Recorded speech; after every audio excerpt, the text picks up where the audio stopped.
Right. Shall I start? Yes, please. Okay. So, hello everyone. Today we are going to discuss two exercises for the quantum transport courses. The first one is about Josephson junctions and Josephson junction system SQUID, which is commonly used everywhere. And the second one is about a quantum single electron transistor, but in this case, we are going to consider that the middle island is not some kind of a reservoir where electrons can sit and kind of dissipate, but that it's kind of a quantum thing. It is it contains a level system, and that will affect the behavior. Let me share the screen.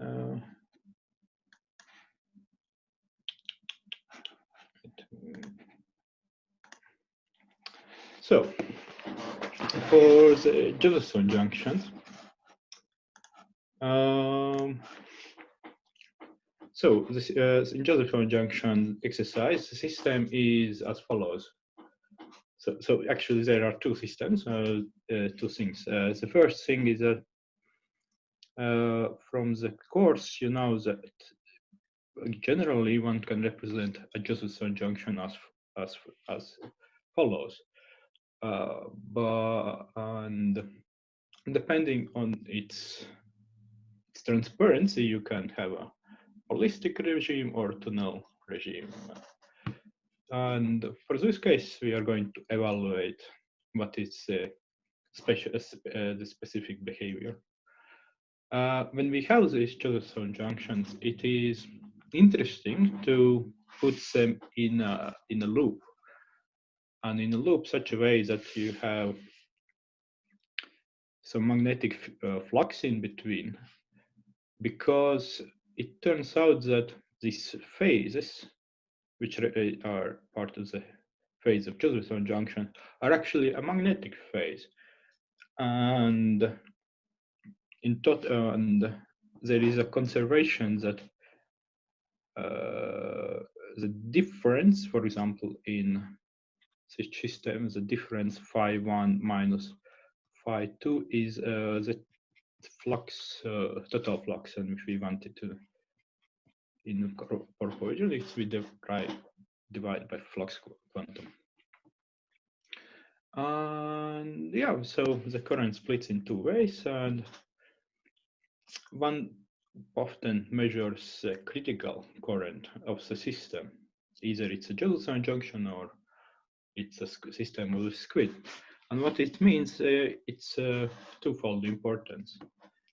In one sense, one can say, look on the system and say that one applies current instead of applying voltage, which is kind of intuitive perspective we learn at school. One applies a current, and at specific current, one starts to get some voltage. So, and under this region, what we actually understand is actually what we understand was what superconducting means, and this thing is critical current. On the other hand, it's often one might say that applies a constant voltage bias, and then we know that a phase difference of a voltage is phase derivative, superconducting, the derivative time derivative of superconducting phase, and in such kind of system, one would get some, let's say it's time, and one would get some periodic behavior, not necessarily sinusoidal, but whatever it is. And on the So in the x-axis we have time, on the y-axis it could be a current. And it turns out that the maximum current which can happen is actually a critical current. So there are two ways of measuring it, and it's nice. So let's proceed on understanding the single Josephson junction. So we have is a Josephson junction, we have a formula, and the critical current is defined at the point where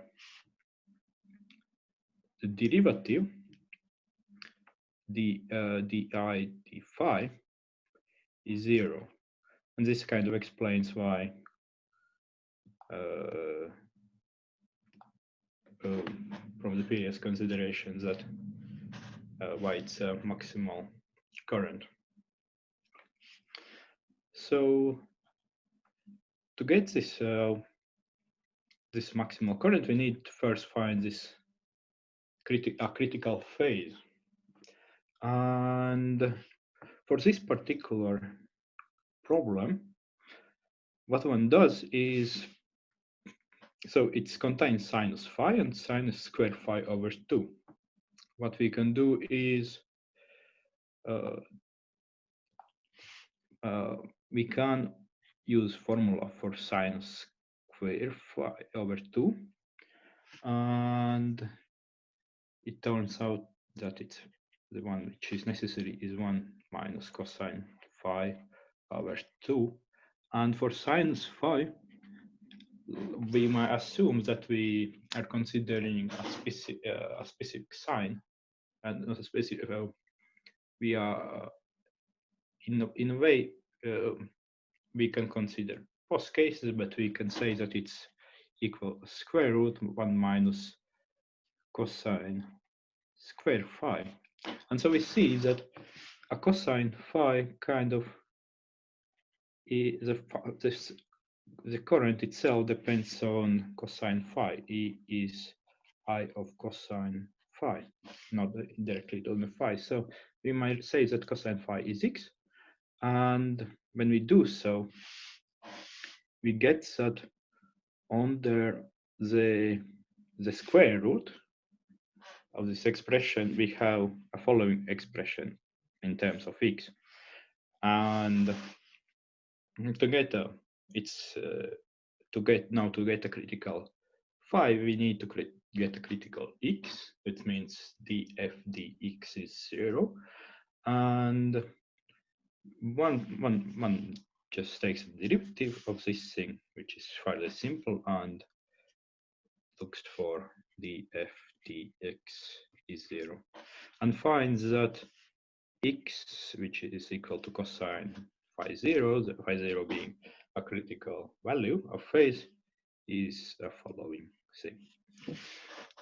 Now we have this phi 0, and we can substitute it back into the formula for the current, and this gives critical current.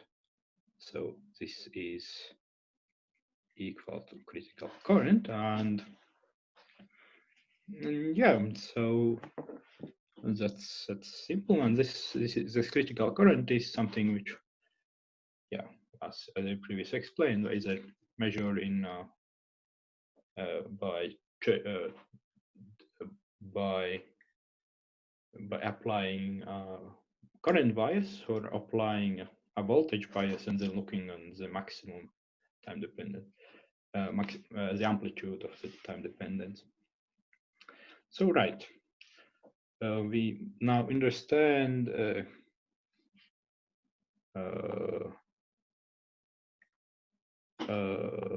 this simple this general system. If we want to consider a ballistic Josephson junction, we take this formula and say that T is 1. And if it says T is 1, then Right. That's what we get is cosine phi. Then then we can get a formula for ballistic junction, which happens to be I ballistic of phi phase is I ballistic. Let's go. This is a critical value. And sinus phi b, meaning the drop on the phase drop on the ballistic Josephson junction. Now we need to, let's see, for this particular exercise, now we're going to, for the problem 2, we need from problem 2 and problem to the task 2 until the task 5, we need to prove a formula which shows that if we know that we have a ballistic Josephson junction in the system and that we know it's critical current IB, and we put it in parallel with another we might say a Josephson junction, but it might be some arbitrary phase dependent system, even a squid or something like that. And we are going to prove that if we measure the critical current of the compound system, no critical current of the ballistic system, then we can, by changing magnetic field in the squid, we can map the other system, other Josephson junction or whatever other system it could be. And right, let me illustrate it. So I will create a page inside the page, make it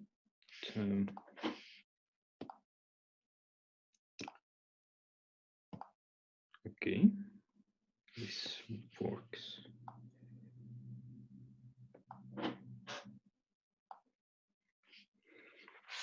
So let's draw the system. We have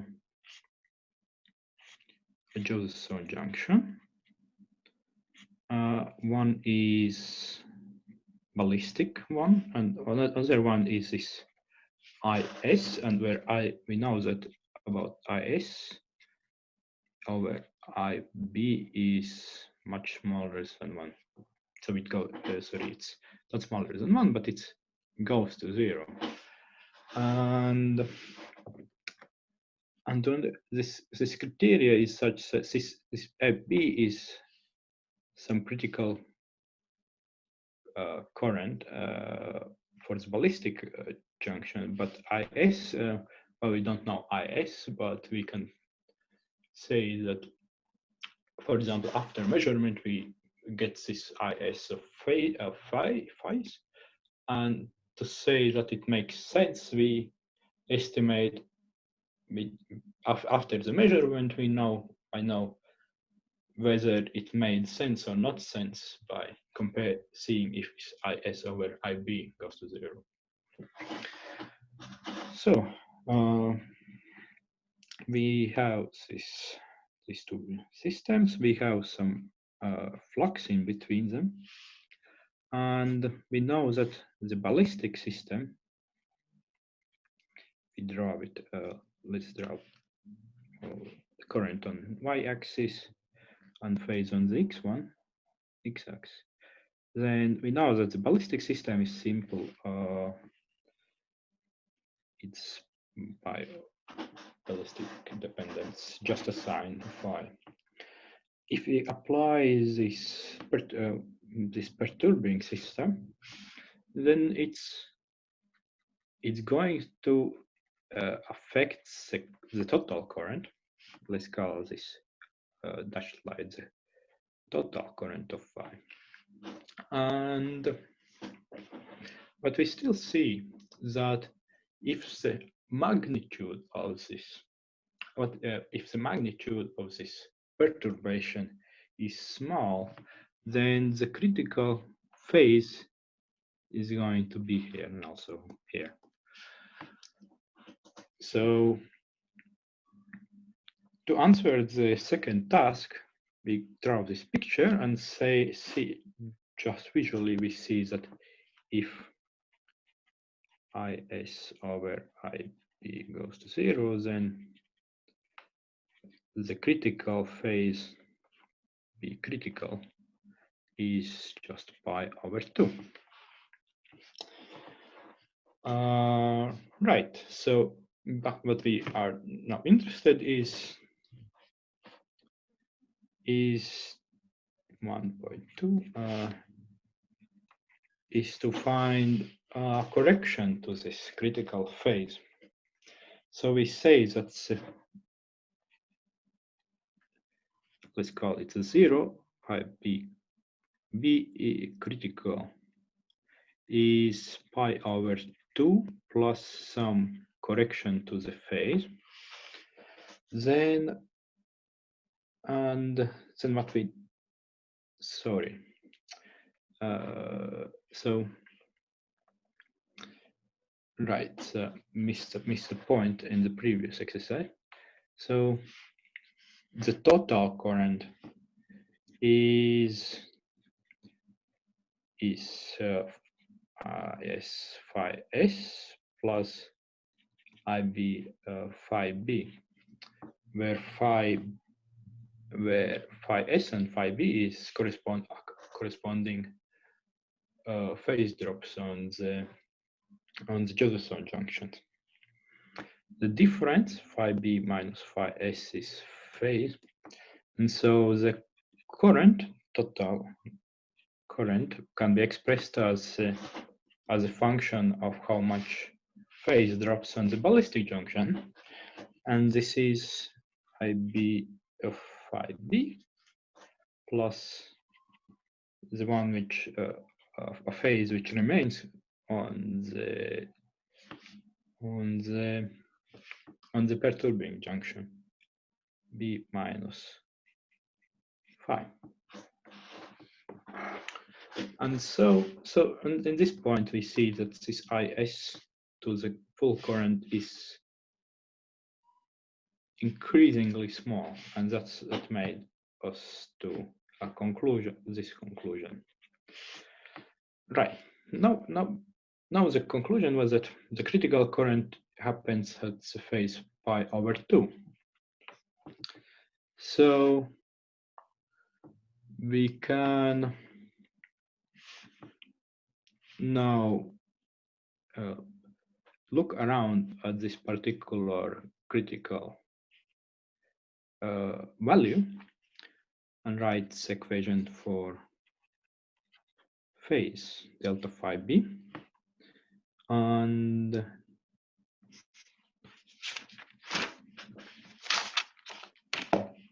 it is equal to IS pi over 2 plus delta phi B minus phi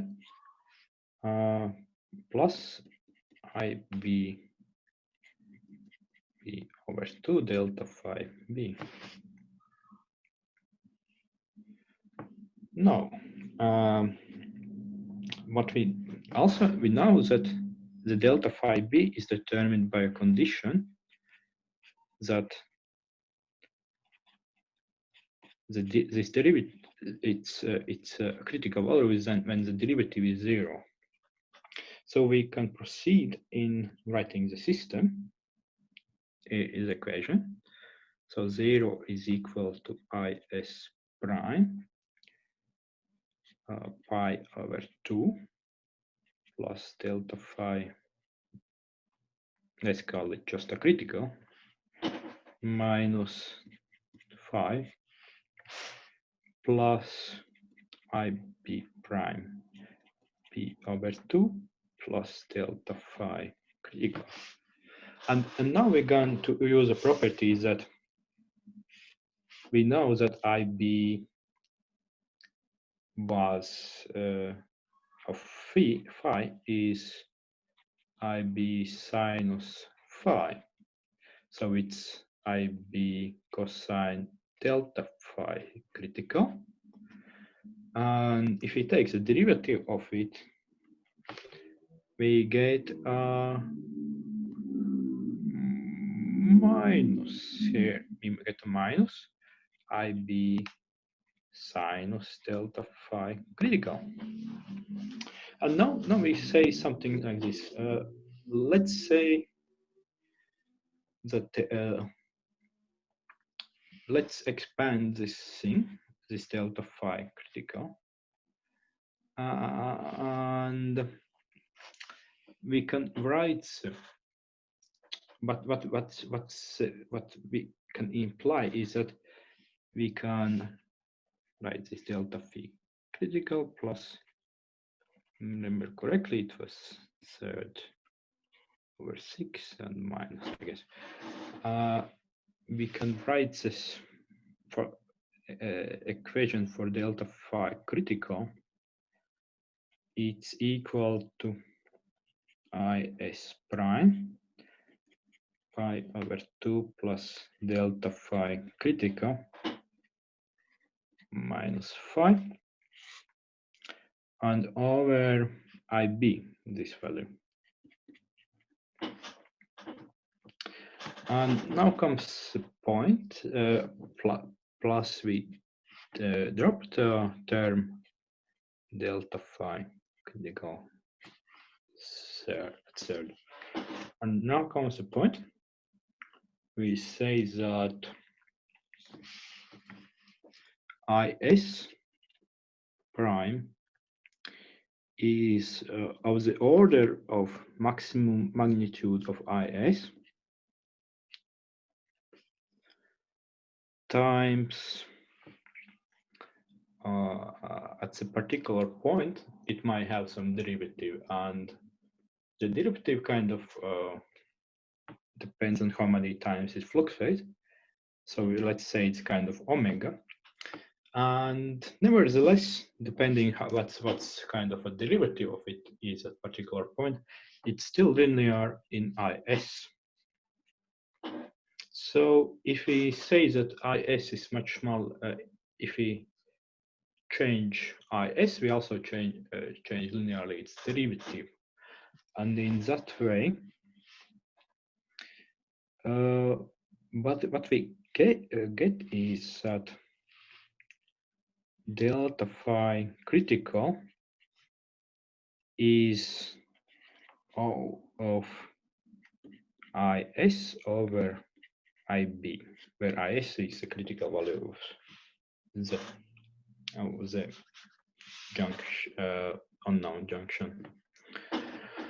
So now we have this property.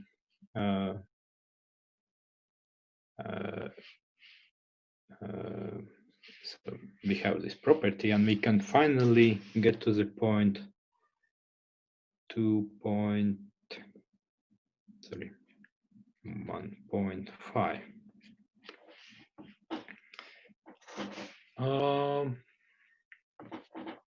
Right. We know again that the total current can be written as total critical current can be written as IS pi over 2 plus delta phi B minus phi plus IB pi over 2 plus delta phi B.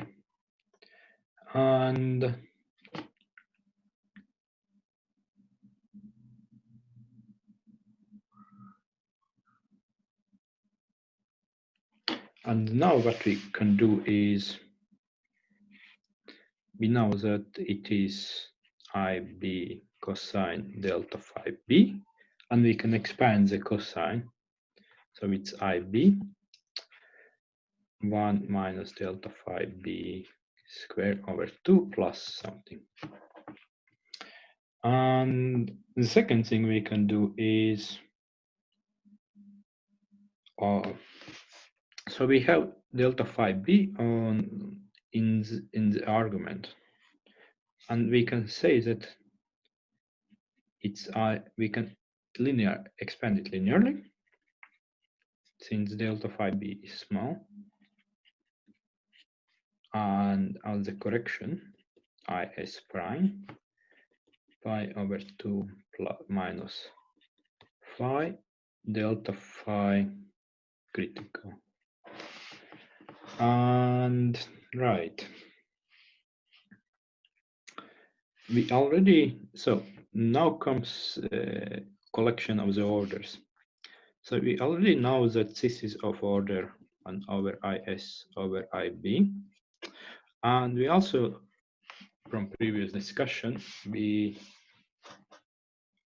concluded that is prime is also of the order of is. So it's kind of a second order term in is square. And this is kind of the same term. It's O of is ib squared. So if we divide our full system over ib, we conclude that we conclude the following property, that is unknown junction can be the current on the unknown junction can be expressed in by 2p pi minus phi over ib is I of delta phi critical minus ib, which is actually also is critical current, over ib plus second order term is ib square.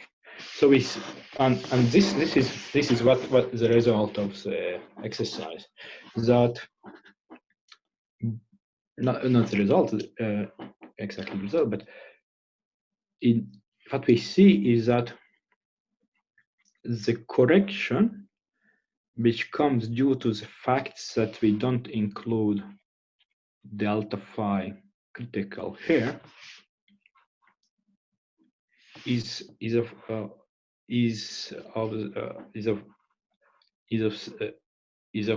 higher order than everything than is itself. And so, and this we can then map.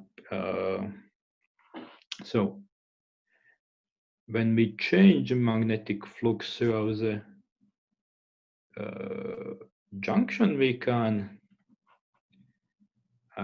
change so when we change phi, we change also I, and in this way, so we can write the final result is that is of phi is something like over ib is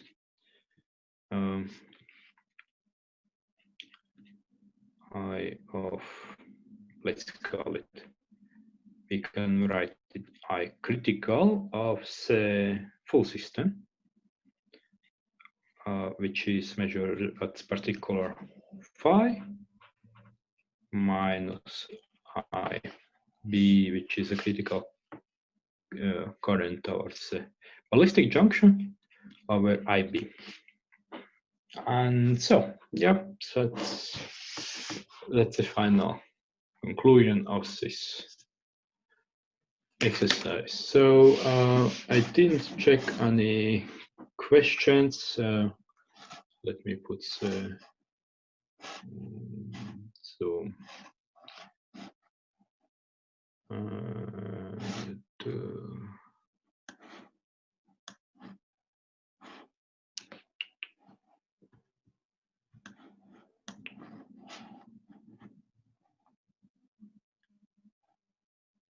So I don't see any chat. No, we have a chat here. Okay, no. So let's again take a 5-minute break and ask me a question on this exercise. I can review it and see whether it can make sense. Often this exercise makes a lot of confusion, and it's fine to not understand it at the first try, I guess.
Right, so I don't see any questions. Let's move on then. Next exercise.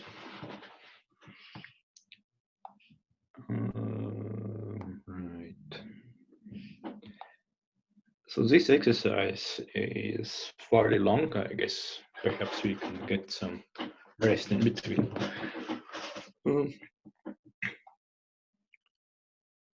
Right, so it's a quantum dot single electron transistor. And we can draw the system such that we have a left reservoir, we have quantum dot, and we have a right reservoir. And we know that in quantum dot we have some set of levels, and this set of levels are now shown in the picture. So let's say I like, okay, this probably is not very correct. But yeah, so intuitively, if I would approach this problem in the first time, I would think that the system has the ground state, this following, and it has a single electron state if we are in the correct regime. But I wouldn't have guessed that there is also a state where we have where we have absence of hole. So yeah, that we have a hole in the system. That's a hole, and the electron makes such that we have zero charge, multiple zero charge states C's and Z's, and we have a charge state where we actually have two electrons in a Fermi C and one hole under it, one hole in the Fermi C.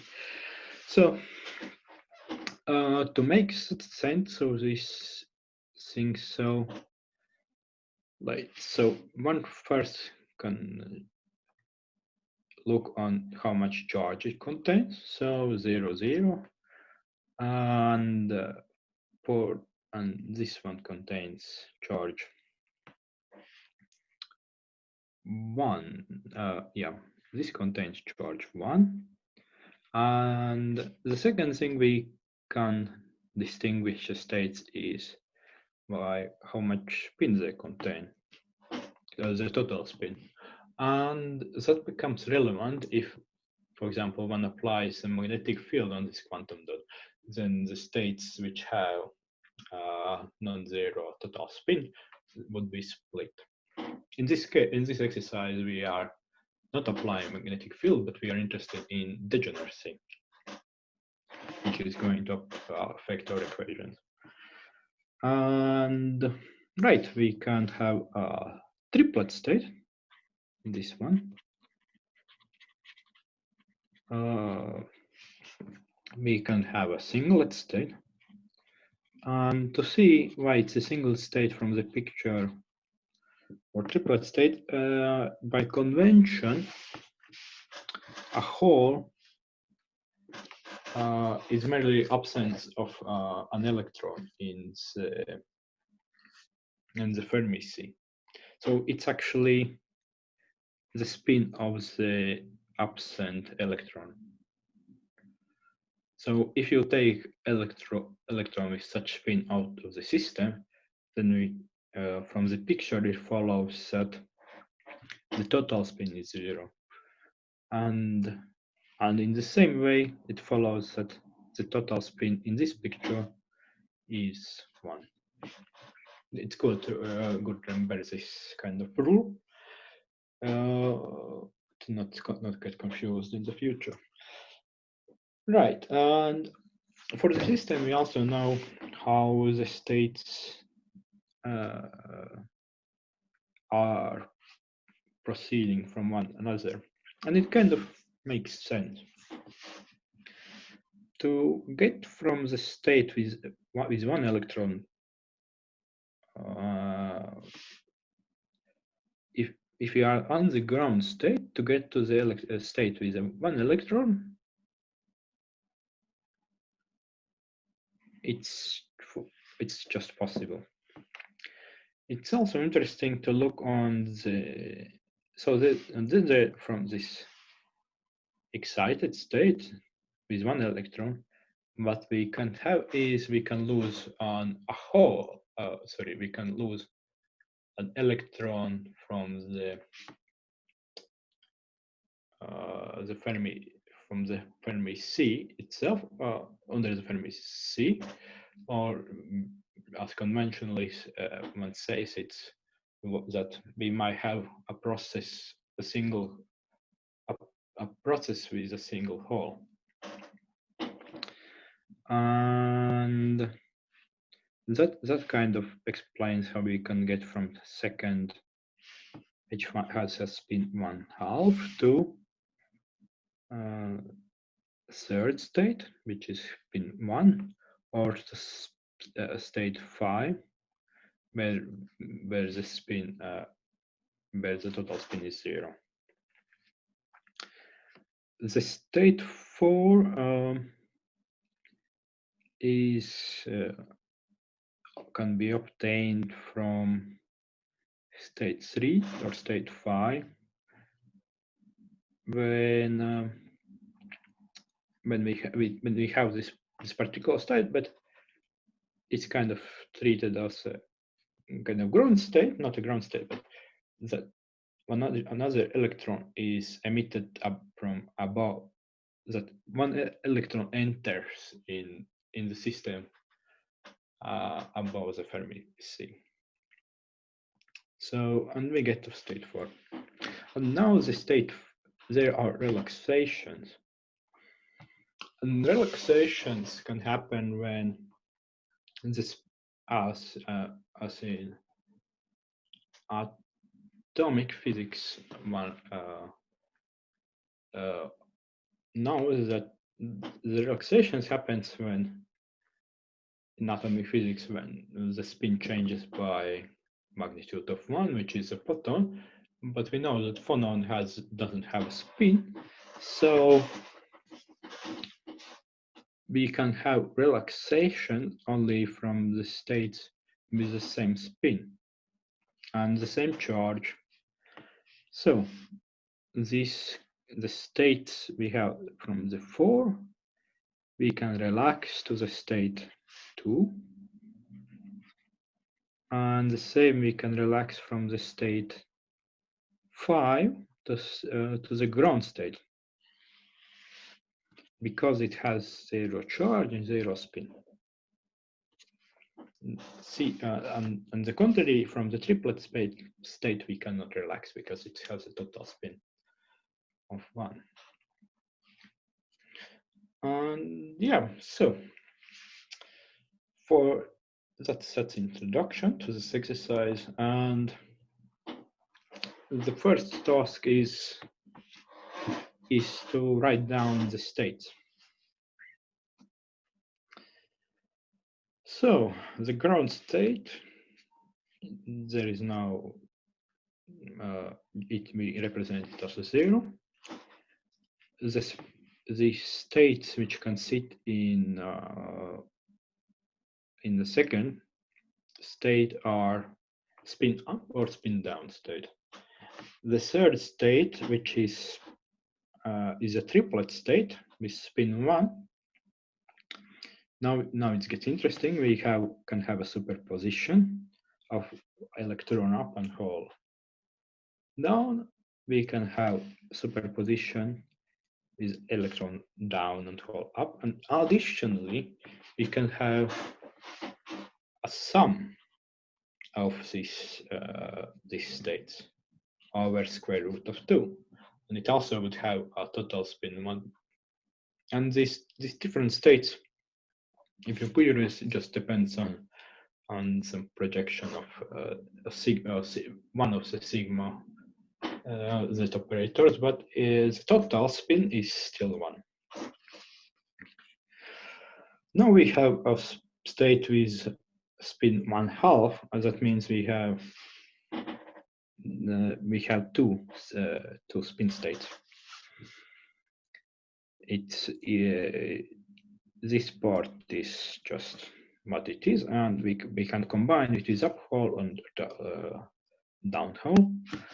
And the singlet state, similar to this one, but we have a minus sign, which makes which cancels the total spin of the system of these two levels. Right. So that says that at the state 1 we have 1 spin level. At state 2 we have 2. State 3 we have 3 levels, and state 4 2 levels, and state 5 we have 1 level.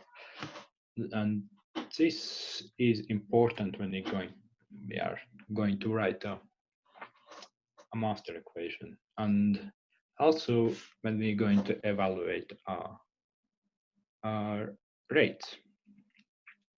So in a sense, one can use a Fermi-Golden rule. We know that we can use Fermi-Golden rule if we know interaction Hamiltonian, and from the second order perturbation theory, one evaluates this one knows this derives this Fermi-Golden rule.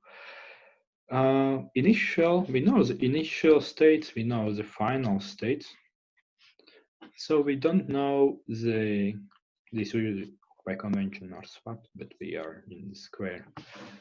But we don't know this interaction Hamiltonian. However, we can deduce that if we have one of the degenerate states as a final state, then another degenerate state would have the same matrix element, the same rate. So, and this is why the degeneracy is important to evaluate the total rates. So we separate the spin rates, which are given by a Fermi-Golden rule for the particular initial and final states, and the total rates, which takes into account how many possibilities the initial state can get to the final state. All right, so the simple case is that of electron spin up and spin of transition between one and between state 1 and state 2.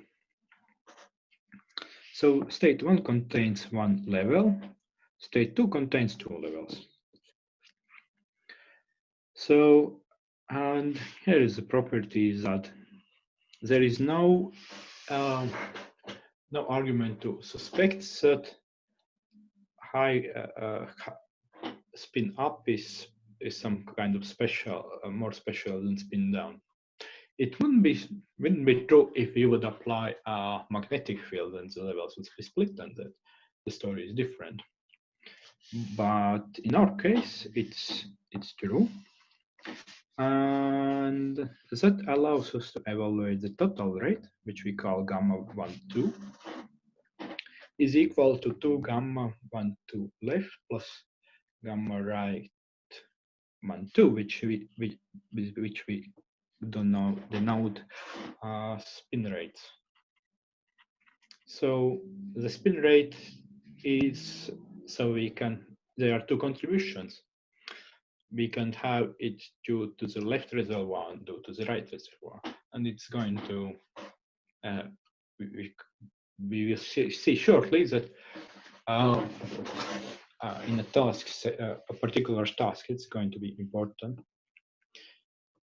Particularly, it's important because left and right reservoir might have a different voltage bias. We might have a voltage bias, and we can represent it as a Fermi with a Fermi distribution on the left and the right. And yeah, we're actually going to have a task on that. So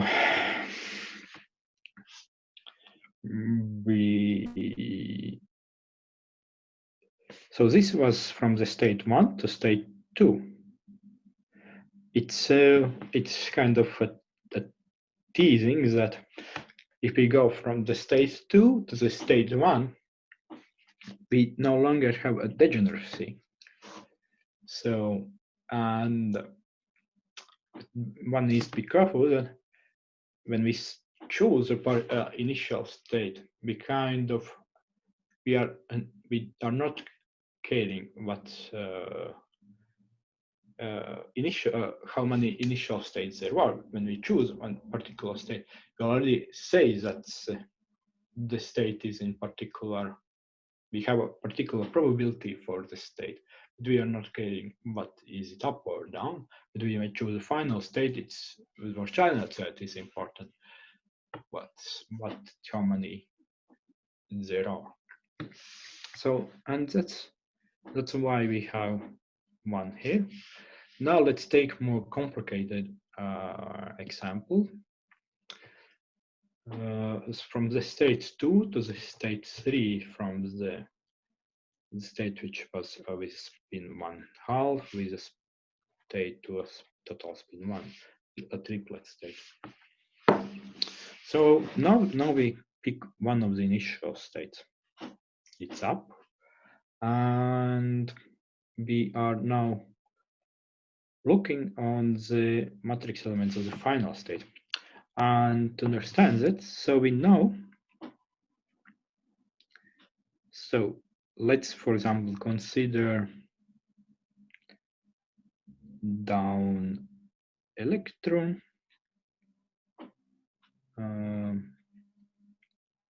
up hole, and we apply interaction Hamiltonian on the initial state, which is up electron. And this state is, if we assume that the interaction Hamiltonian allows only single electron transport, that can be achieved as in previous problem solving session. We looked in the column diamond, so there were N1, N2, and 3 regions, so it's achievable. But we don't know what it is particularly. But we know that is from logical from a logical argument that if we add or take out one electron of this system, we cannot change electron up to electron down. So this particular probability is 0. And so in that sense, we know this gives us probability contribution 1, and this one I will evaluate it separately and take the square, and it comes with factor 1/2, and this is why what explains factor 3/2 for gamma 2 to 3. And yeah, and gamma L and gamma R are the particular spin rates. On the other hand, if it takes evaluated opposite way, we don't have any degeneracy at all. Now we have degeneracy, but it turns out that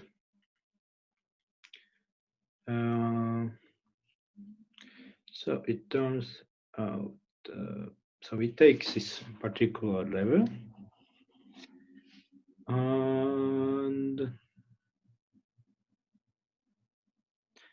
and we sum it over the final states.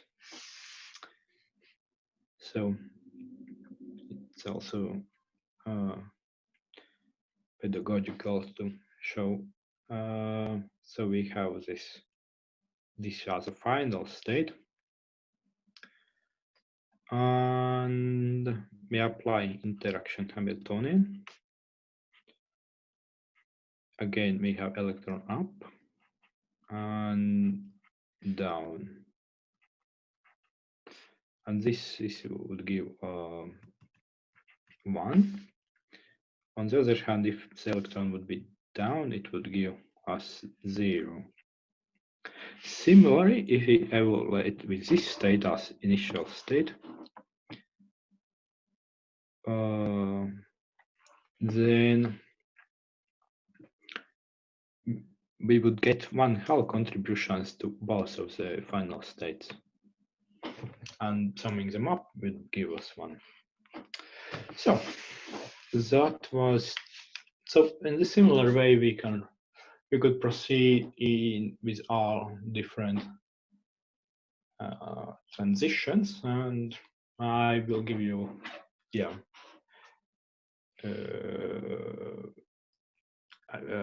so you know the method now, and you can evaluate them themselves. Later on I will show the result because it's going to be important for the exercise.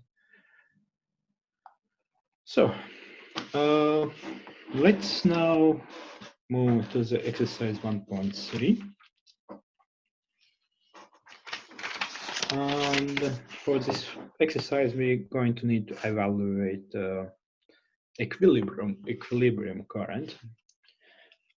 And so here it looks a bit complex, but one just writes it simple in general. Gamma 1 to 2 with probability B1 plus gamma 2 to 1 P2, and the sum of probabilities is 1. Taking this one to 0, a steady state, we evaluate a probability P1, and then we can substitute this total rates gamma 1, 2 to 2 and gamma 2 to 1. Right, and that gives this probability at steady state. The current is now we need a picture. The current looks as follows. So yeah, there is a question. Oh, yes.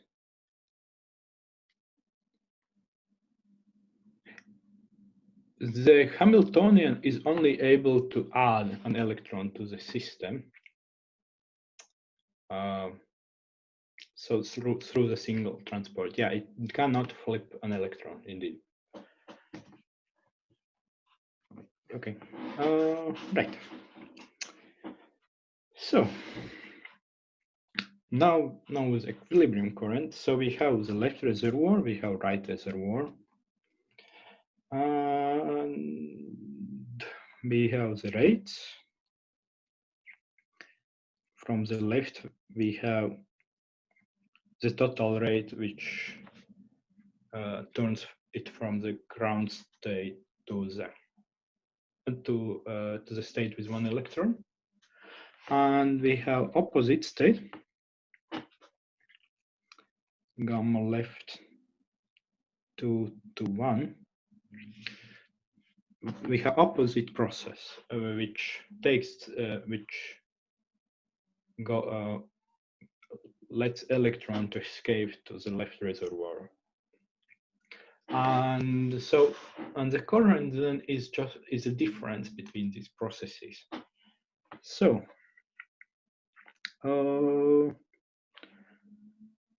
and so it's first one, we need to know the current is first the charge. It contains a charge, and it's times the total rate. We have the degeneracy coefficient here because we have two final states from the left to the dot, where the gamma L 1 to 2 is the spin rate again, and P1 is the probability that the system is in this ground state. If it already contains an electron, this process cannot happen, and this P1 then would be 0. And we need to subtract a current which comes from opposite process. So if its system is in the state 2, then we might have electron coming from the dot to the left reservoir, and we subtract this current. Again, guess current is a electron current, so keep in mind that the signs might be different from the measure from the current in the device. And right, now we know that P2 is 1 minus P1, and that gives us this nice formula where we know the result for P1, which is here. And let's see if it's interesting to substitute it.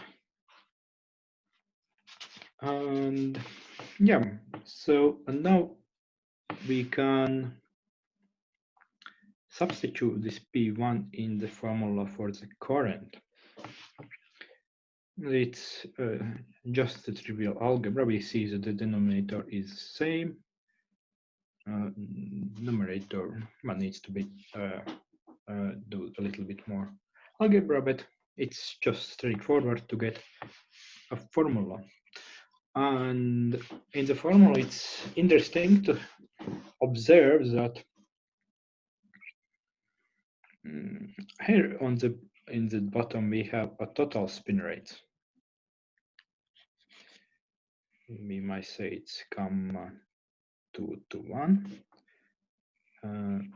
Sorry, gamma 1 to 2, gamma 2 to 1, and kind of so on the bottom we have total spin rates, but in the numerator we see that gamma L and gamma right are multiplied themselves. So we could not separate the left reservoir from the right, the process that's happening from the left reservoir on the right reservoir. And that kind of makes sense because if we apply a voltage bias, we expect the current. So, right. Yes, so, and now we are in the state where we're going to evaluate this current. Right, so we start with the formula. And let's see how it's convenient. For the exercise, we have been told that we have a voltage bias of the system.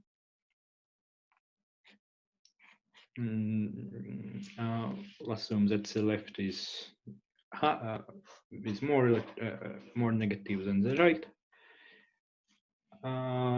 So left and right, and between there we have a dot level.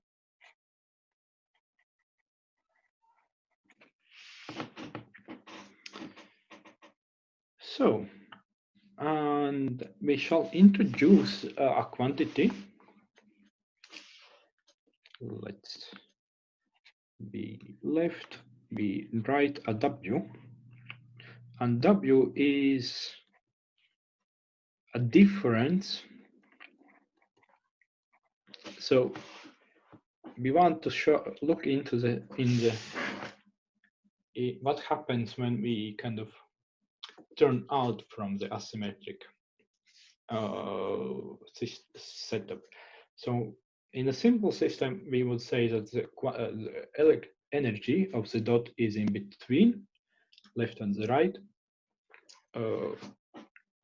bias, but we might want to explore whether there is some asymmetric effect. So we introduce this W, and it is E B left plus B right over 2. So this is average energy of the left and the right minus the dot energy. If the dot is in the between, the W is 0. So it's convenient.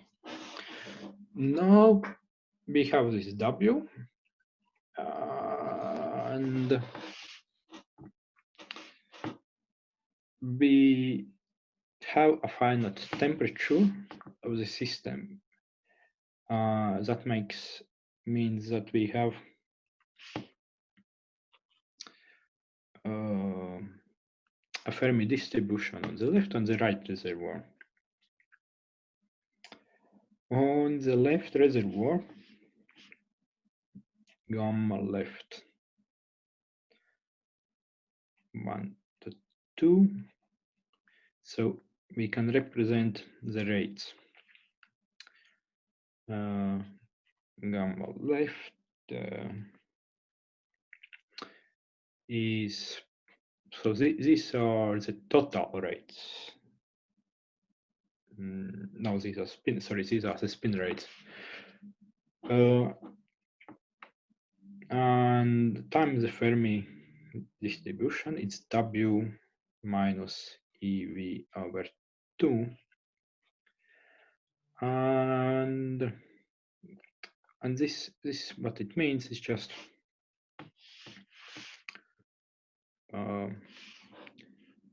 so if W is in the between, then if the dot level is between the left and right, the rho of W is 0, and that means that the left reservoir Fermi distribution, which the case, let's say, we know it's the case at 0.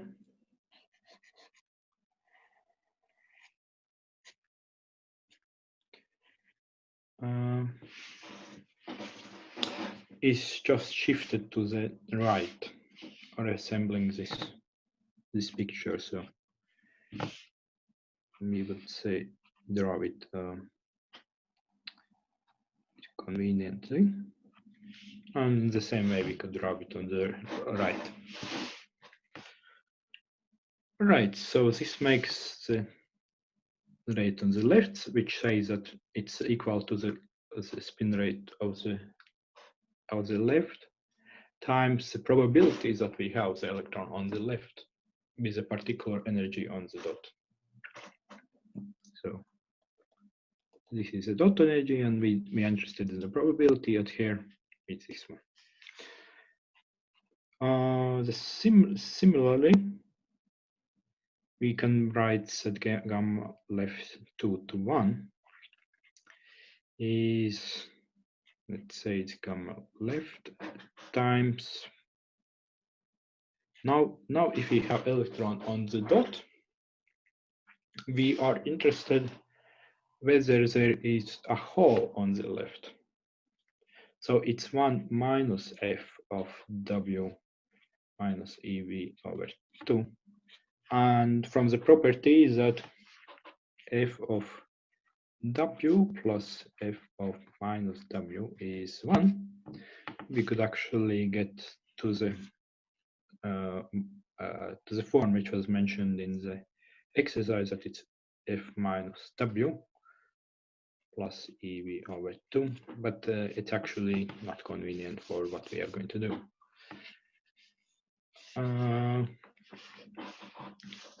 Right, that's gamma left 2 to 1. Gamma right 1 to 2 is, we can write it in the same way. Gamma right f W plus EV over 2. And in similar way, we are again looking on the probability that on the right we have a free spot, meaning we take difference FW minus EV over 2. And right, so we have this formula for current, and we have these rates. So we can substitute. So the current is 2E. The numerator contains gamma left and gamma right. We can as well write it in outside. And let's call this one F left, and this is also F left. And this one, let's call it F right. Gamma right, F right. Then it's kind of easy to say, see F left times, from 2 to 1, it's 1 minus F right minus F right 1 minus F left over 2 gamma left 1 to 2, gamma right 1 to 2 is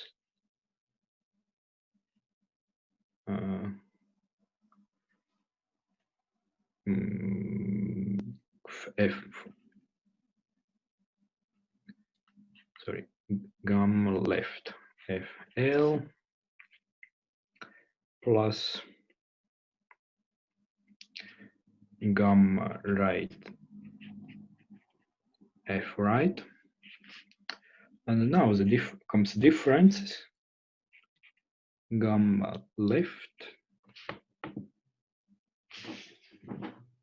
times 1 minus F left and gamma right 1 minus F right. And we can simplify the formula and get the final result is F left minus F right,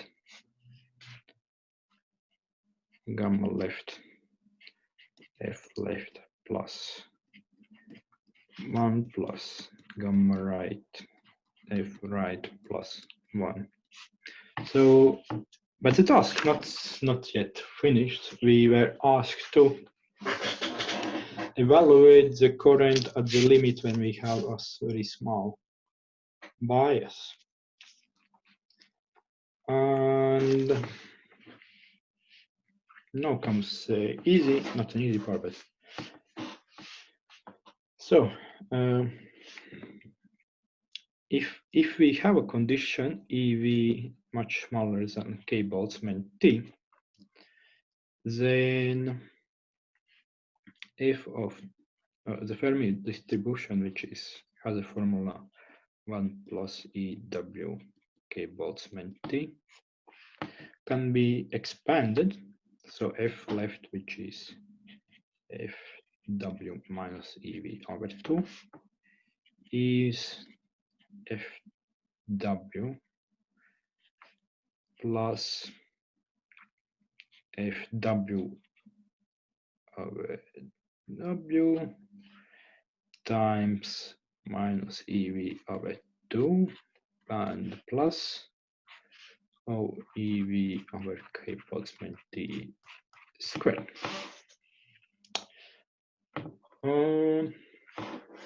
We shall substitute the formula. So we substitute, if we substitute it for F left minus F right, we know that this common part will cancel. So actually, what we get is, forgive me a sign, F left with a minus. Okay, let's keep the sign correct. It's minus EV over 2 minus EV over 2. So it's just, sorry. Yeah, it's IV over 2 F prime of W.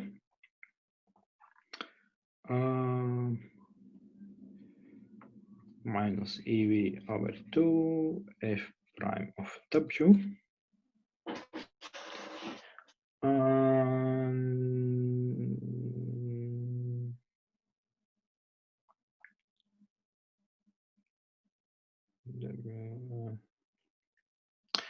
Yeah, it's good to, sorry, it's good to put K Boltzmann T in the denominator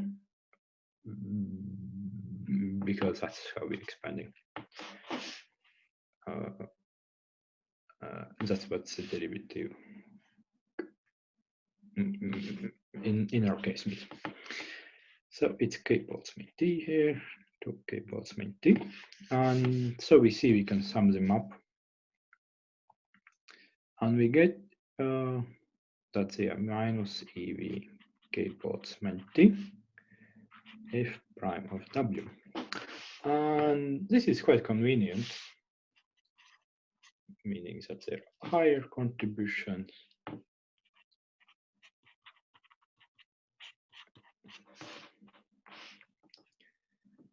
This is convenient because we now see that for the denominator, where we have F left and F right, we no longer need to. We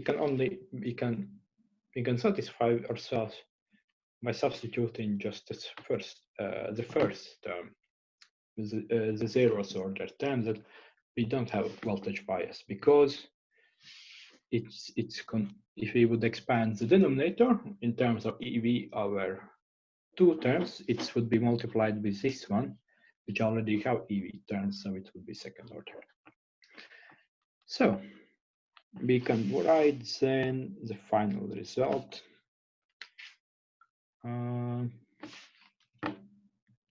For the current, and it is E is 2E gamma left gamma right times we get some minus sign, EV over K Boltzmann T, and in the numerator we have F prime of W at W, and the denominator turns out to be simple gamma left plus gamma right. It's 1 plus F of W, and right. And from this formula, we see that this is a voltage bias, and we know that the current is equal to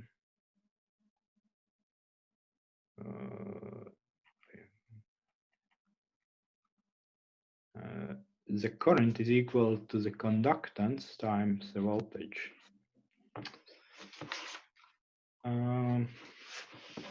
So the conductance then follows that.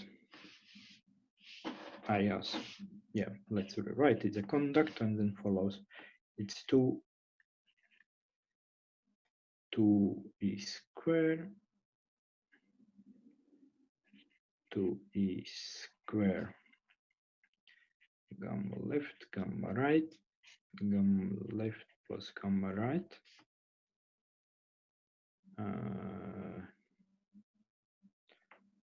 1 over K Boltzmann T times F prime of W 1 plus F of W. And now one can ask an interesting question. Where would need the level to be of the quantum dot? So we would have, where did it go?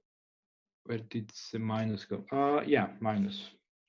Well, the conductance, if we know that the physical things like resistance, conductance is always without a sign. The current always can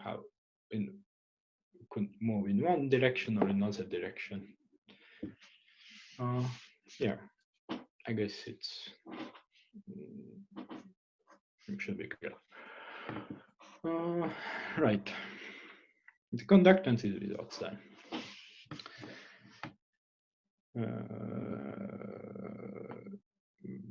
Because negative.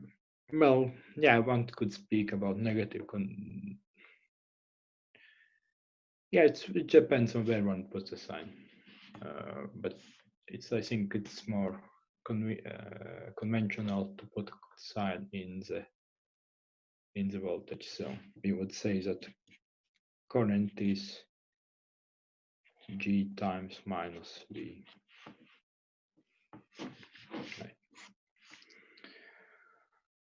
Right, but now we can ask interesting question is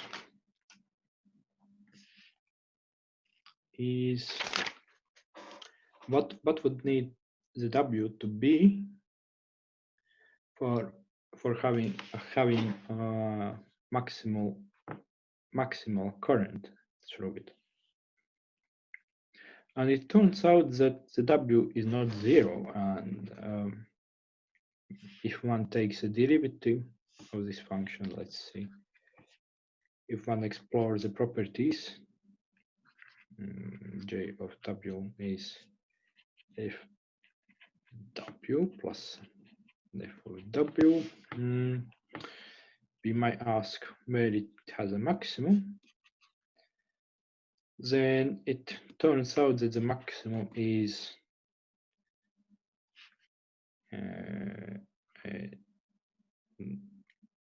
let's me logarithm of 2 over 2 K Boltzmann T.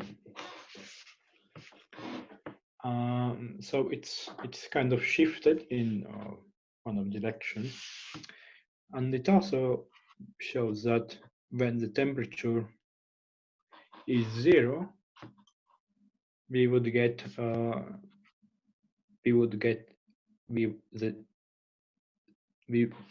maximal current would be when the W is when the dot level is symmetrically between the left and the right reservoir. So and let's finish task 1.4, I guess, and we shall move to the task 1.5. Right, 1.5. Now we are going to look in the opposite limit, K Boltzmann T, much smaller than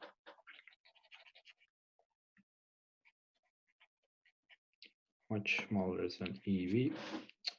Let me copy the formula at the beginning.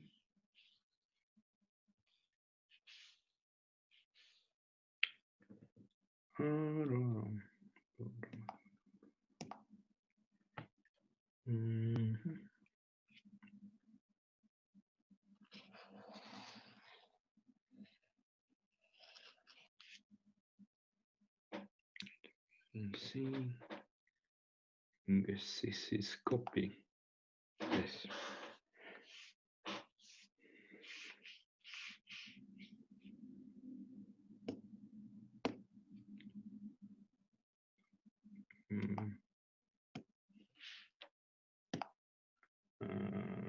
Paste. Okay. So now we are interested in opposite limit. Let's omit it and unlock it.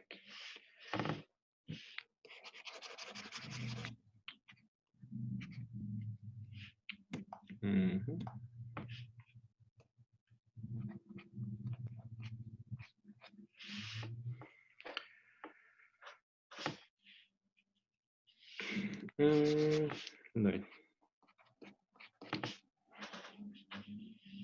In the opposite limit, what we have is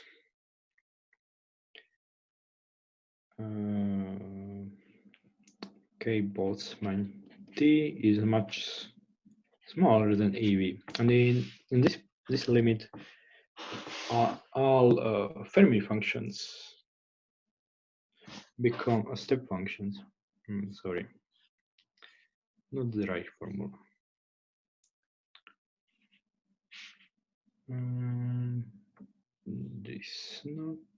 This is the right formula.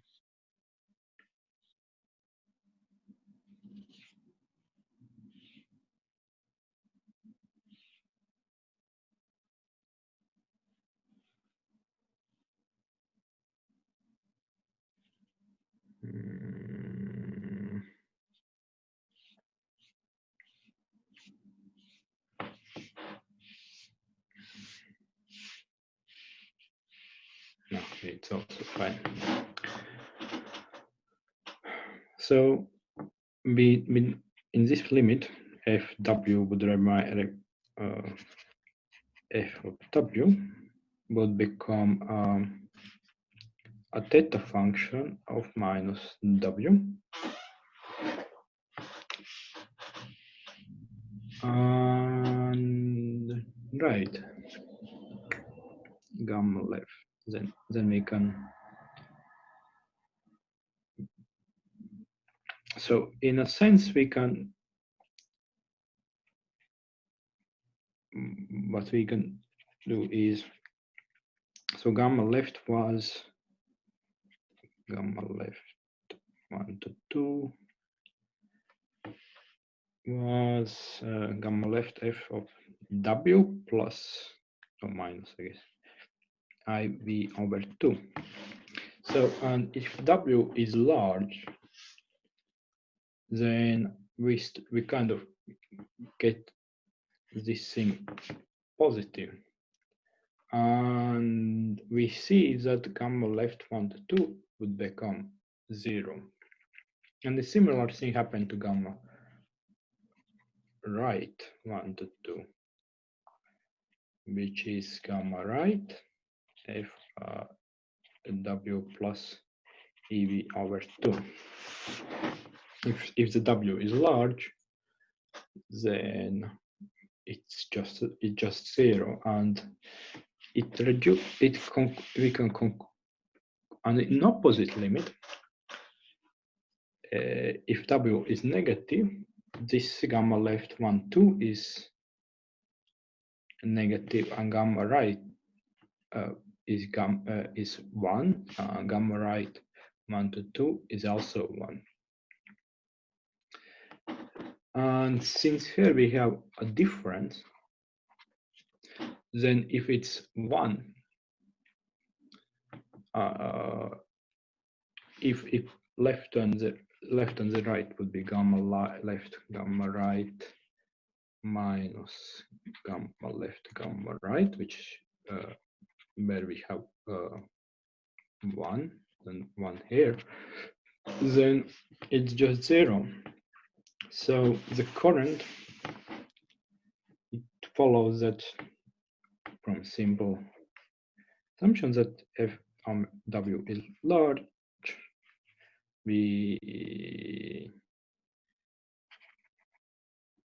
is large, then we don't have any current. So the current happens in between. That just is sensible, because if you look in the picture, if W is large, and the level is outside of the bias peaks. So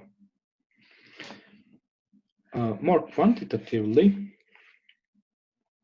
we can look into limits. So if let's now consider W minus EV over 2 smaller than 0. And that would mean that we would have non-zero current. So this condition becomes W small AV2, and f of W minus EV over 2 becomes 1, but at the same time f of W plus EV2 becomes 0, because W is already positive and EV over 2 is already positive, then positive plus positive is positive, and so in very small temperatures, it means that we don't have any Fermi distributions. So we can conclude that F left is 1 and F right is 0. And I guess we had the formula for I. It's 2E gamma left gamma right. F left 1 minus, so 1 minus F right minus F right 1 minus F left.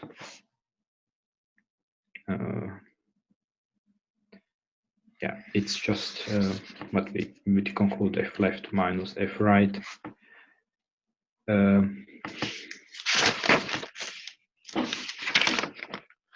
Gamma left F left plus 1 plus gamma right F right plus 1. And now we say F gamma right is 0, and this is 1. Right, so we get to E gamma left gamma right over this is 1 and this is 0. And we get 2 gamma left plus gamma right is, and so that is a current. If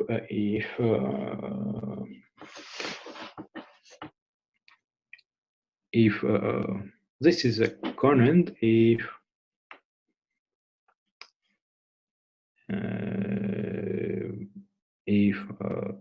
we have this condition.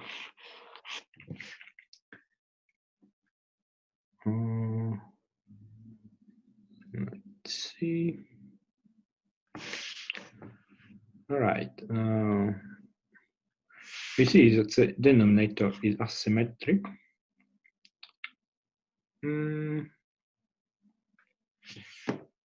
It means it means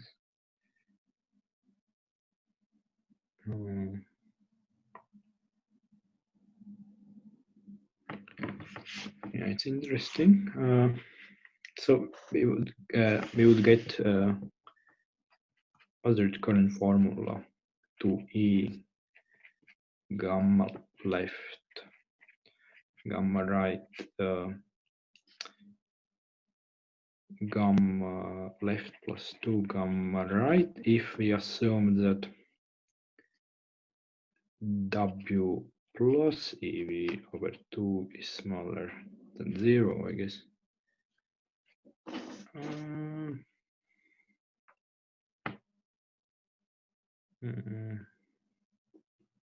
Yeah. All right. So that's the answer to the task 1.5. Now we are proceeding with task 1.6. Let's see. Perhaps let's take a 5-minute break because I'm exhausted and ask questions about.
Right, I don't see any questions, and I'm relaxed.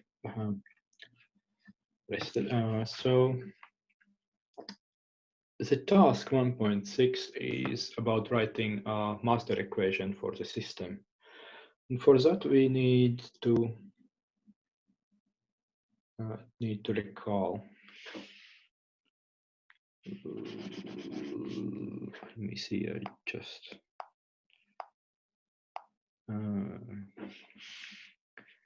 For that, we need to recall the system. So we had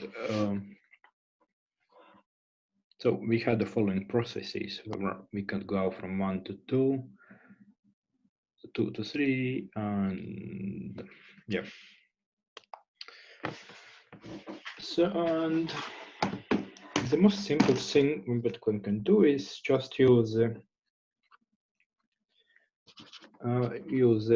total, write it with the total, right?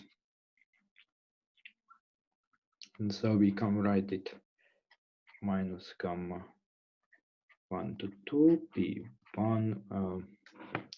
We see that we can get additional electrons from level 5 if it relaxes, and relaxation rate is given as F5, P5.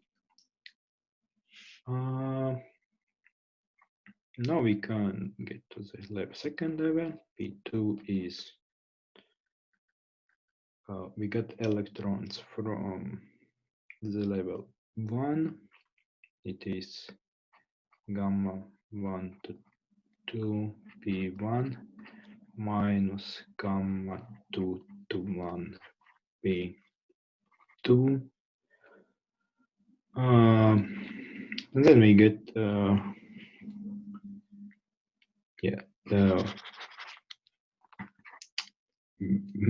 it can disappear because it goes to 2 to 1. It can disappear because it goes to 2 to 3, or it goes to 2 to 5. And multiply this probability that we are on the state 2.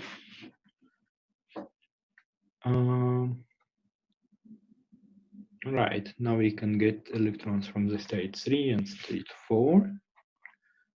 Gamma 3 to 2 P3 plus gamma 5 to 2 P5 and relaxing rate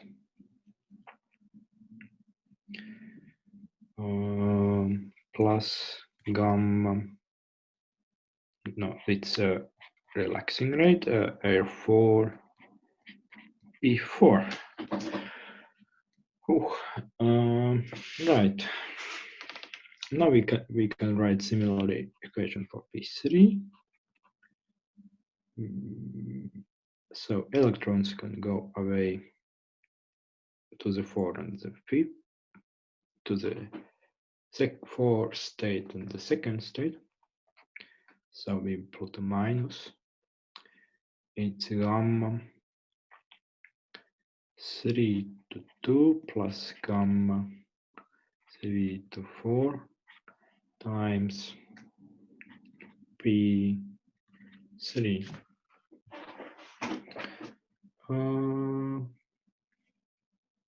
Right, and now we can get electrons from the state 4 and state 2. Gamma 2 to 3. P2 plus gamma 4 to 2 P3. Now the probability for the 4th state. Again, we have two roots. It could disappear. It could disappear because it could go to the fifth, so the third state, or it also can go to relax on the second. So it is gamma 4 to 5 plus gamma 4 to 3 and plus R 4 times P4. And now we can consider contributions to the state 4. Those are from state 3 to state 4 plus gamma 5 to 4 P5 plus gamma 3 to 4 P3. And the final equation is, okay, in the case minus gamma 5 to 4 plus gamma 5 to 2 plus R5 P5, and now we add something. We add it from the state 2 and state 4.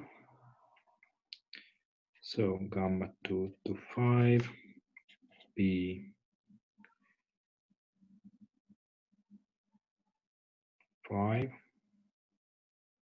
P2 plus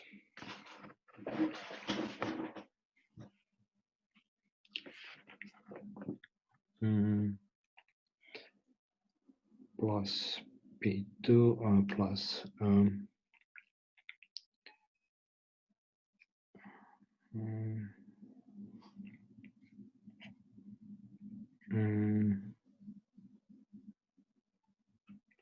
P2 P. Now this from the state 4 to 5 P4. Right, so that's the system. And now we are going to substitute the spin rates. I think this is already answer to task 1.6.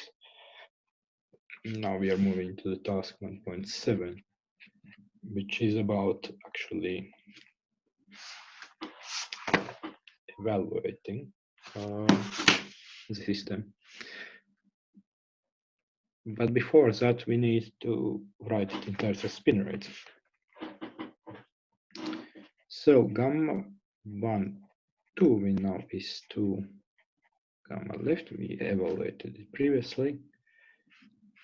So and gamma 2 to 1 is 1 gamma left, and gamma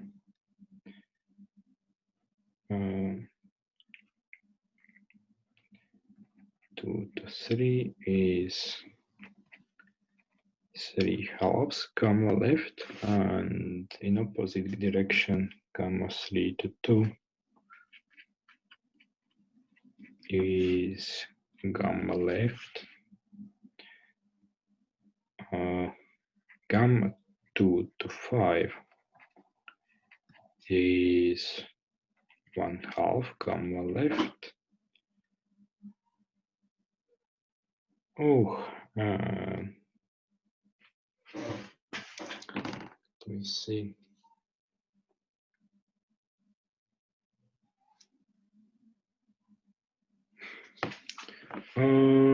Right. Oh,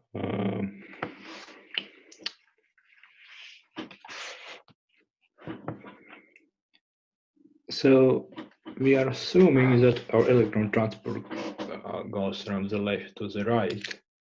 So, and the exercise says, the task says that we shall use gamma left and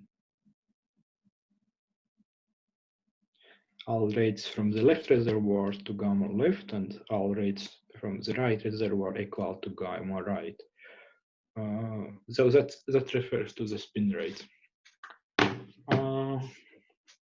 So if we add electron to the system, it's from gamma left. The state 2 is with electron and gamma left. Stage 2 is without electron. It's gamma right. Stage 2 is with electron and it goes to the right. It's gamma right. This again is gamma right. From the third state to the second state, meaning that means we add electron to the system. So it's gamma left.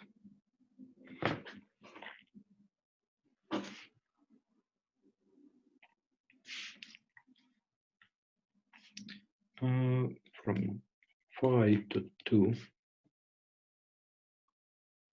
2 to 5, from 5 to 2, it means that we do the opposite, and we add an electron to the system.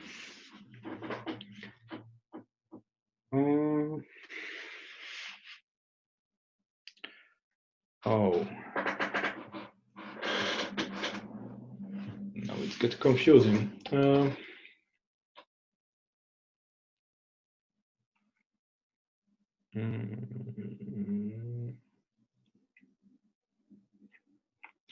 Right.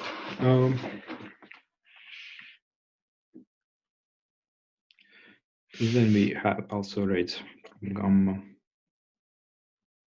So 1 to 2 we have, 1, 2 to 3, 2 to 1 we have, 2 to 5 we have, 5 to 2 we have, 3 to 2, 3 to 4. Okay, gamma 3 to 4.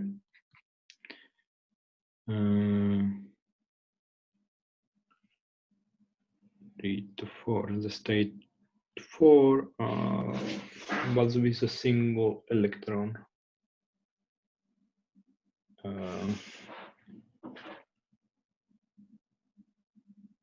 The state 4 with a single electron. Yeah, because it relaxed too. So 3 to 4 is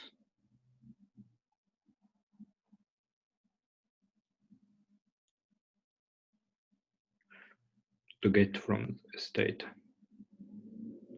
3 to 4, we add an electron to the system. So it comes from the left reservoir, and if we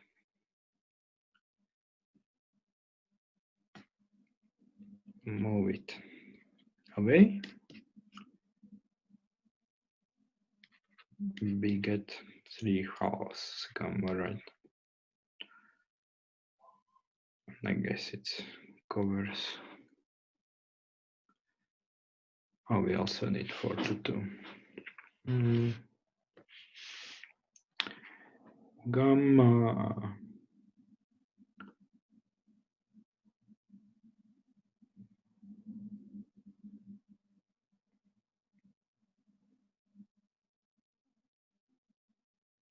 no, we don't need it.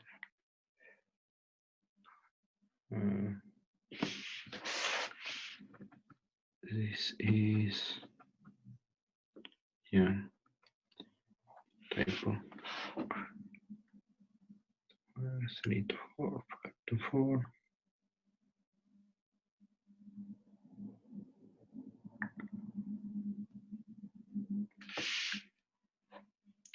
Gamma 5 to 4. Yeah, so we need the rate. Gamma 4 to 5 is equal to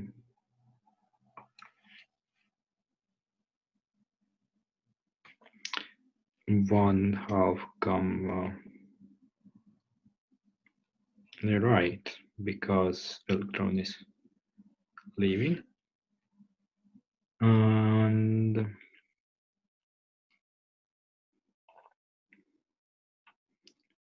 gamma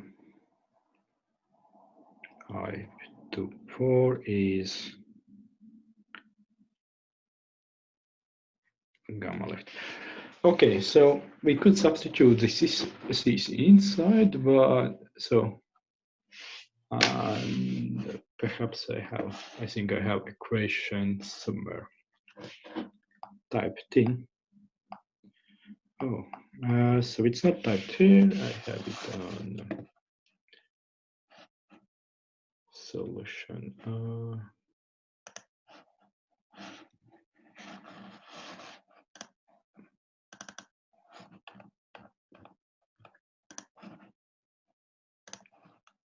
Oh, so where did you have a question? Okay, so the question, why transmission rates are either left or right, why not both? So I guess, so it's one comes from the condition of the task that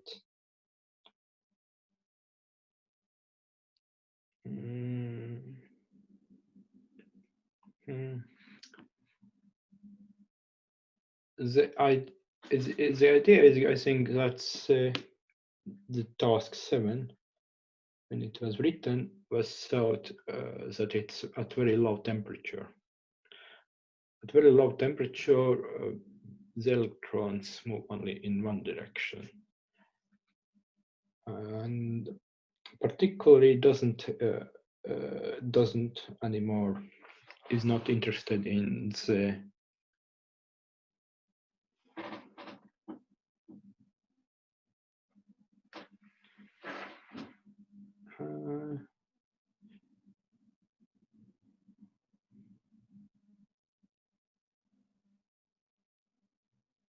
yeah, it follows from the left. It says, let us assume that we bias a junction such that the electrons move from the left electrode to the right, and that we can neglect effects of temperature. So yeah. All right, it could be separated as section. Right. So let's not suffer and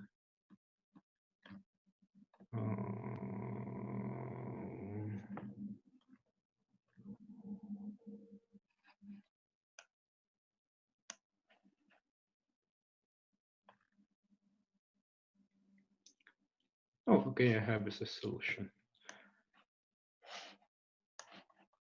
So let me zoom in.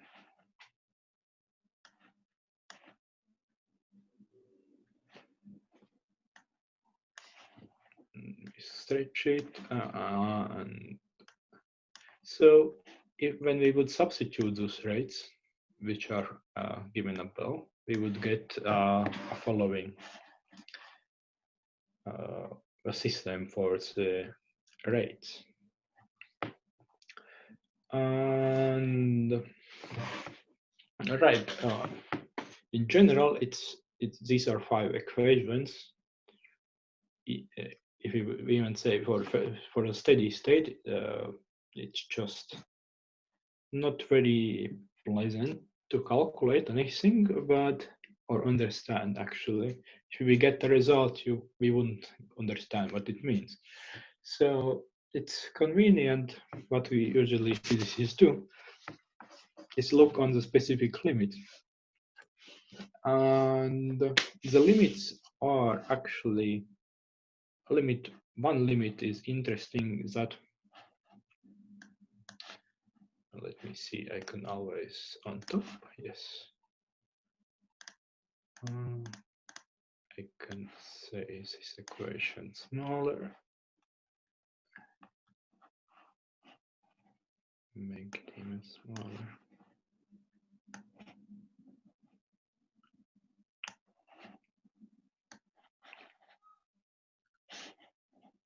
somewhere here. So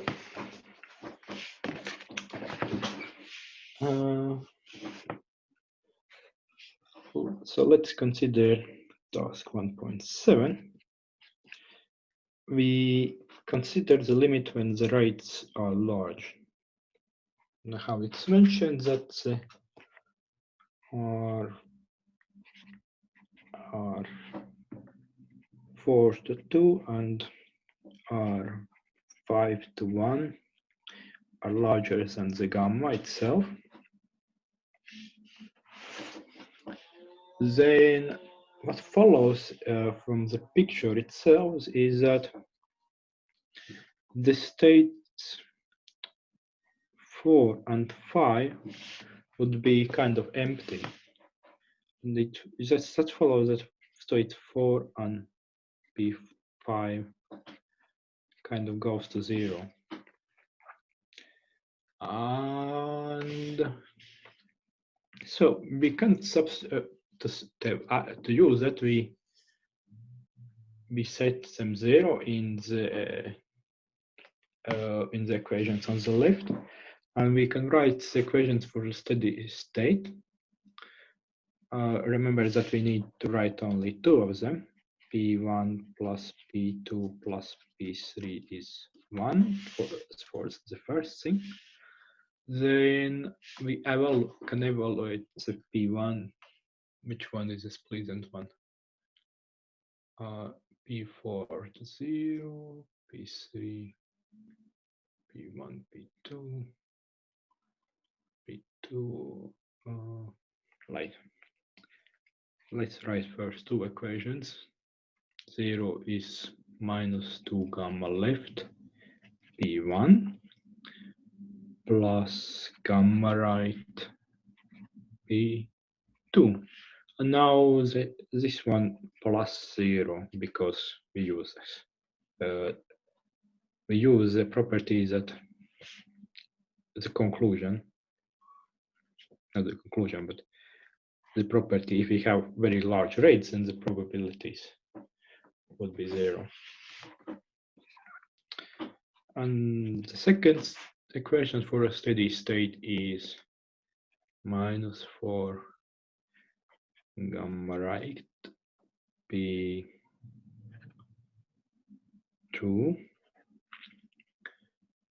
plus 2 gamma left P1 plus gamma left P3 P5 P5 and P4 is 0, and we have these equations. Right, these are 3 equations. Can we solve them quickly? Yeah, I guess we can. If we substitute P3 here, we get equation system for P1 and P2.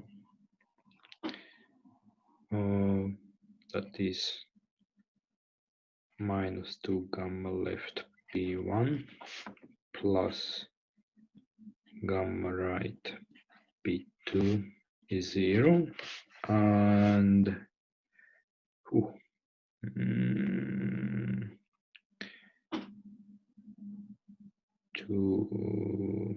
P3 1 minus 2 gamma left minus gamma left, so it's 1 gamma left P1 plus, so it's minus 5, no, it's minus 4 gamma right plus gamma left P3 P1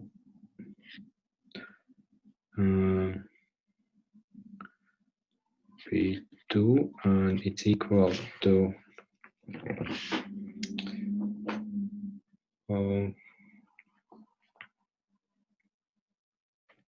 it is equal to minus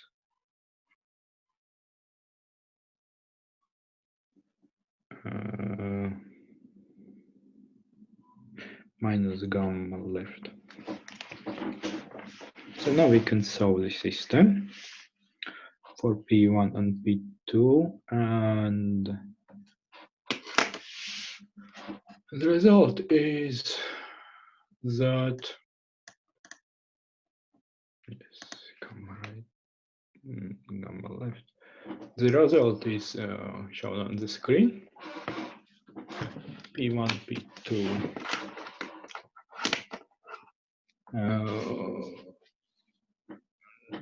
Does it make sense? Yeah.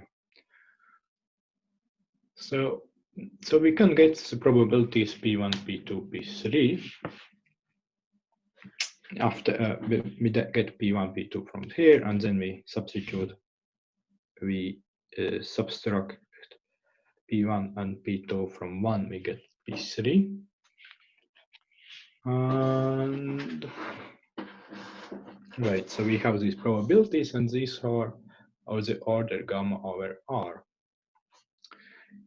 But one might be curious, so this also was in the order of gamma over R. One might be curious of higher order contributions, and actually one can evaluate them. So if you look on the equation,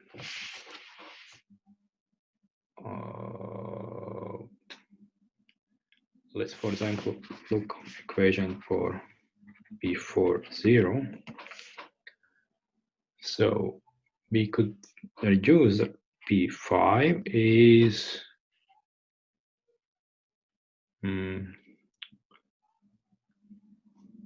gamma 3 gamma right plus R4 to 2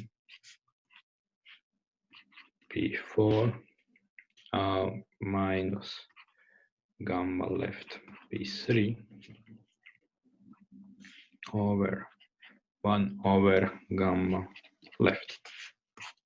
So, and if we would substitute here the probabilities for P4 and P3,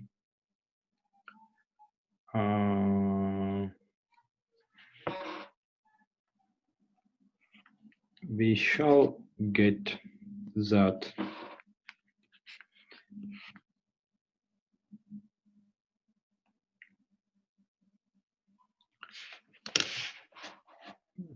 we could get that. So if we would substitute P1, P2, P3 inside here, the first order of gamma over R would be 0, but these terms multiplied would give us 1 over gamma left R to 4 over 2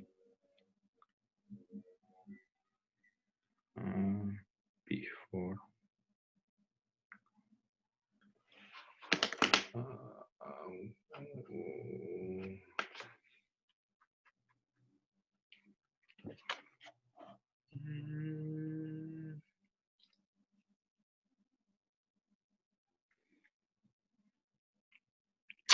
all right, if you look on the result, there are no relaxation in the denominator. Equation P5 was not the best one to use for illustration. Look on P5.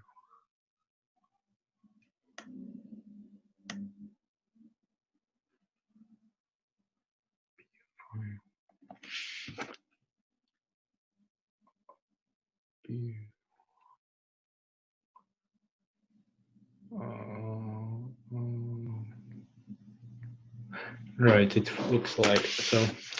If we could actually set P4 dot and P5 dot to 0, and we could substitute P1, P2, P3, P1, no, P3, P2 from these results, then we could evaluate P5 and P4 the higher order contributions, and it follows that P4, P5 can be expressed as following formulas: P2 and can it follow more easily?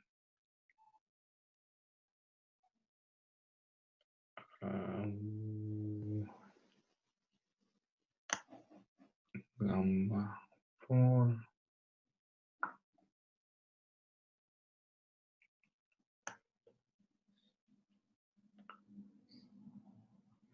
Right, so it's possible to evaluate higher order contributions to P4 and P5, but not,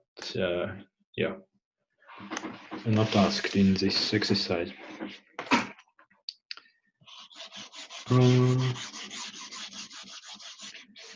Right, so now the current.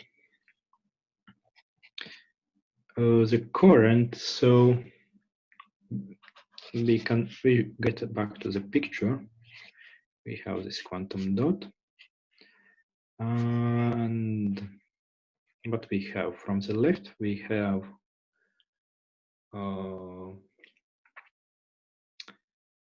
gamma left, gamma left 1 to 2, and we also have a contributions coming from the state gamma 3 to 4, I guess. Yeah, it could make sense. And this one turns out to be 2 gamma left, and this one turns out again to spin degeneracy to 2 gamma left again. So the current, as written on the screen, is E times gamma left 1 to 2 P1 plus gamma 3 to 4 P3, and substituting the result would give the result on the screen. That the current is 4 gamma left over gamma right, 2 gamma right plus gamma left. Right, and then we have this second exercise where we have a very low relaxation rate, and in that case we don't have any don't have any fun. We just need to set R4 to R5 1 to 0, set left side to 0, and solve it for P's. That's not very pedagogical, not very interesting problem, but what's interesting is to write the current. And what differs is that we have current coming from P1, P3 as before, but now we also have a current coming from the state 5, and that's because the state 5, what happened to it? So state 5 was without electrons, and it could go to the state 5 was without electrons, gamma. Wait, I was confused myself. I have a picture here.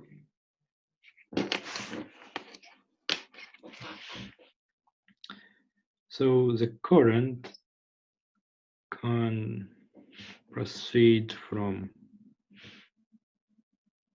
going from state 1 to state 2. This is 2 gamma left.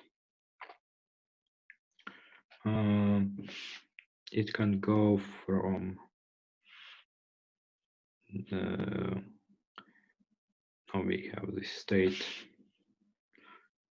3, which doesn't have any electrons. Then the state 3 can go from the state 4 or state 2. So, and this one goes to state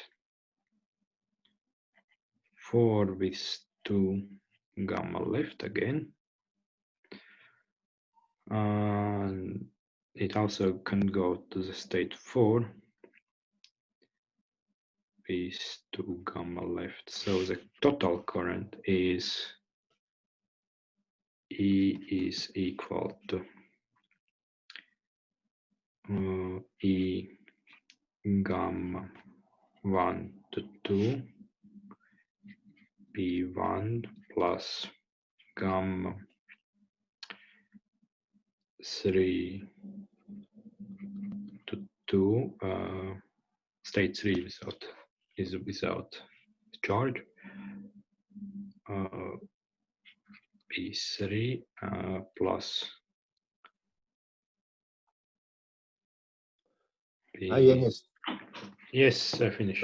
sorry for interrupting you. It goes too long. I have to switch to another meeting. Can you round off within 3 minutes? Okay. Yes, it's just at the end. Oh, right. So yes, so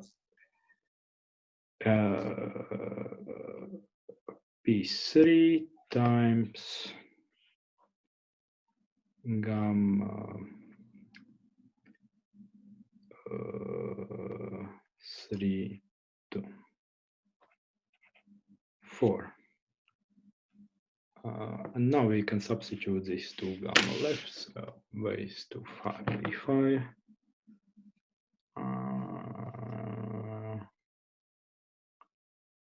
2 to 5.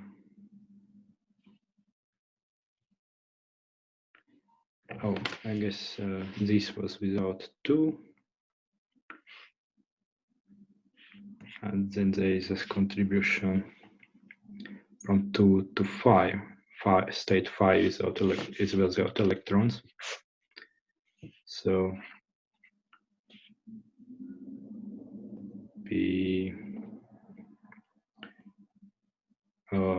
so we have gamma 5 to 2 P5. And that explains gamma 5 to 2